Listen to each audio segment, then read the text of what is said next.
আলাইকুম রহমাতুল্লাহ সুনান ইবনে মাজাহ শরীফের হাদিস হাদিস 3998 হাদিস উসামা ইবনে যায়েদ রাদিয়াল্লাহু আনহু থেকে বর্ণিত। তিনি বর্ণনা যে মহানবী সাল্লাল্লাহু আলাইহি ওয়াসাল্লাম বর্ণনা করিয়েছেন, আমার ওফাতের পর আমি পুরুষদের কাছে নারী জাতির চেয়ে বড় ফেরত আর কিছু রেখে গেলাম না। হাদিস সুনান ইবনে মাজাহ ব্যাখ্যা নবী কাসম পুরুষদের দিকে লক্ষ্য করে বলে সকল ধর্মের পুরুষদের যে নারী জাতি সবচেয়ে তোমাদের কাছে বড় ফেরত না।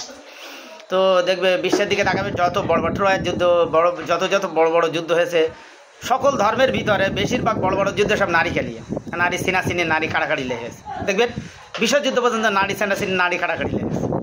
তো যাই হোক, অবশ্যই নারী আর ওসান বলেছেন আর নিসা ও হিবারাতি শয়তান, মেয়ে ছেলে হচ্ছে শয়তানের ভাত। তবে সেই মেয়ে নয় যে খবিজ মেয়ে ছেলে, মোনাফেক টাইপের যারা, লুচ্চা যারা, সামলার কাজ করে যারা, এরকম টাইপের যারা পর্ন ভিডিও করে এরকম টাইপের বা ইত্যাদি, একবার এর কোলে একবার ওর কোলে, যেসব সুন্দরী মহিলা এইরকম টাইপের যারা, তাহলে যারা ভালো নারী তাদের নয়।